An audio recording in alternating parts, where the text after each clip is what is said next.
Hello again, everybody. It's Harry Boxer, the Technical Trader. It's Tuesday, February the 28th, and these are the charts of the day. Today we're going to cover longs and shorts. Starting off on the long side, however, one of the leading percent gainers today up 19% on 18.5 million shares is ODP.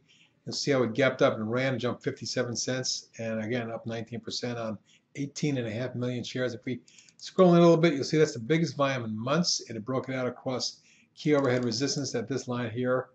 And at this point, I would not be shocked to see the stock make a run, provided the market cooperates at maybe up to about 4.5, 440, 450. AAU, significant breakout. You can see that the declining tops line was broken a couple weeks ago. Now that the lateral price resistance and the base pattern was broken too. And stock surge after a brief low volume 2-day pullback from 282 to 336, closed at 325, up 42 cents or 15%. 852,000 shares. That's the biggest volume traded since the big volume spike last May. So in nearly a year, let's call it 9 or 10 months. And at this point, I wouldn't be shocked to see it test the 365.70 range, maybe even get as high as 4.25. That would be my swing trade target for it. Let's just say short-term target, 4.25. Mags, I've been watching this stock for weeks now. Take a look at the big coil that was broken out late today. Volume wasn't huge, but for that stock, not bad. 187,000, up 59 cents or 14%. Most of it in the last couple hours, or last hour or so. You can see that the volume did pick up late in the day here, maybe the beginning of a move. Keep your eye on the high up here around 509, 510 area. Through that, minor resistance at around 540 may be tested. Secondary target around 6.25 is my target, maybe as high as 6.5. Yoku, well, the down channel was broken. The base was built over a few months. The stock then pulled back here in a falling wedge, but broke out of that the last couple of days, several days, and today's surge up and through lateral price resistance. And at this point, may very well test, actually did test it at the end of the day, and close at the high for the day going away. So looking for a follow through that takes it up to about 27.5, 28 in that zone at the top of the channel. And even a possibility exists that we may see a run up into the low 30s in the 31, 32 range. But that's a secondary target. KTCC, absolutely phenomenal pattern. Great volume in the breakaway gap here. Through resistance, little flag, pop, flag again. 3-day move up, another 3-day pullback, and then today popped dollar, almost 10%. Volume wasn't huge, but if we do get a fall through, this could be significant. As you can see on the multi-year chart, this is a massive head and shoulder pattern that can support a big move, but let's first look for 18 on an intermediate move here, 15 on a short-term move. ZAG, Z-A-G-G, came out with earnings today. The significance of today's action was that the declining tops line, the major one, that's going back since the highs in July and August, were broken. After the stair-step move back up above the moving averages, you'll see they crossed over here. The 50 is still flat. We need that to turn up and get going, but I wouldn't be surprised to see this test the 12 range very short term, maybe as high as 12.5. SZYM with a breakaway move today, the biggest volume in 3 months. We put a swing trade out on today because I believe we may see the stock in the 17-18 zone. Endeavor, the Endeavor International Independent Oil and Gas. You can see how the lateral double, this little double top was spiked up through with a gain of 93 cents or almost 8%.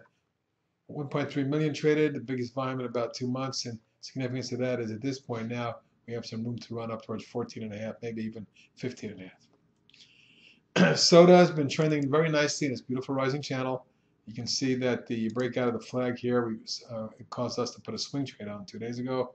It's moved from about 43.5 to 48.13 just in the last couple sessions. And tomorrow morning earnings are coming out. The stock may very well, hopefully we're going to get a spike up into my target zone up around 49.50 or better. And lastly, ACHN, I believe that the big pop here and then the last several days of consolidation on low volume may be a precursor to another pop that tests and takes out the 12, 12.5 range and moves up towards 14 and then 16. That's the long side. Let's take a look at the short side.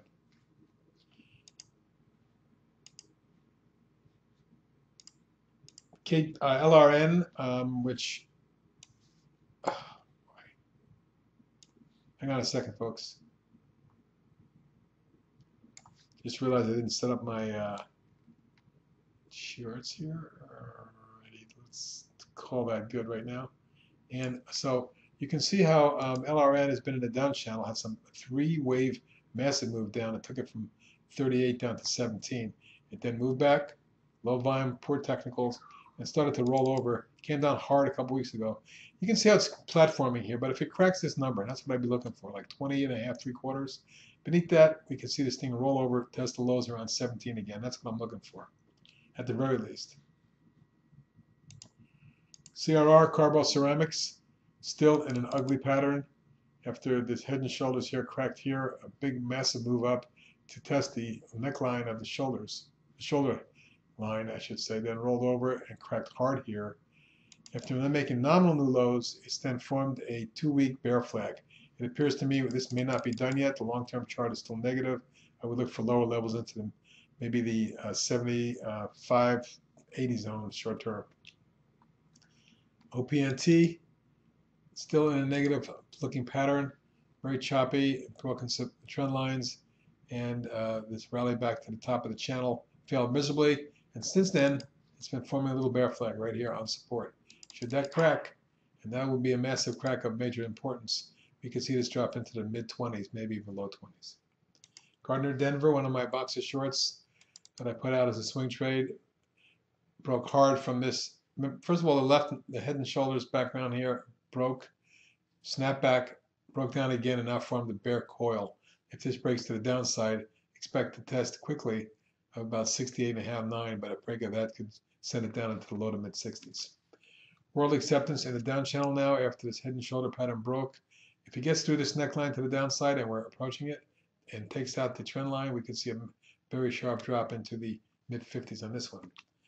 CHT, Chunghwa Telecom, something's not right here. You can see the way this stock has come down and come down heavily on heavy volume nearly every day in the last week and a half. I would use any snapback opportunity potentially towards 30, 30.25, 30.5, 3/4 as a possible shorting opportunity should it manage to rally back. Decker's, one of our swing trades on the short side, worked out very well with this big move down from over 90 down to about 74 and change today. It did bounce a little bit and managed to close up 6 cents on the session, but rather weak in my opinion. I think it goes lower. I'm looking for 68.9. And Carnival Cruise Lines, I believe that whole industry may be in trouble, but more importantly, when you take a look at a 2-day chart, you'll see a massive topping formation over the last couple of years, which if broken here, the neckline could lead to much more downside. I'd be looking for something in the low to mid 20s, potentially on Carnival Cruise Lines. That's it for some of the shorts tonight and for the charts of the day. Good evening.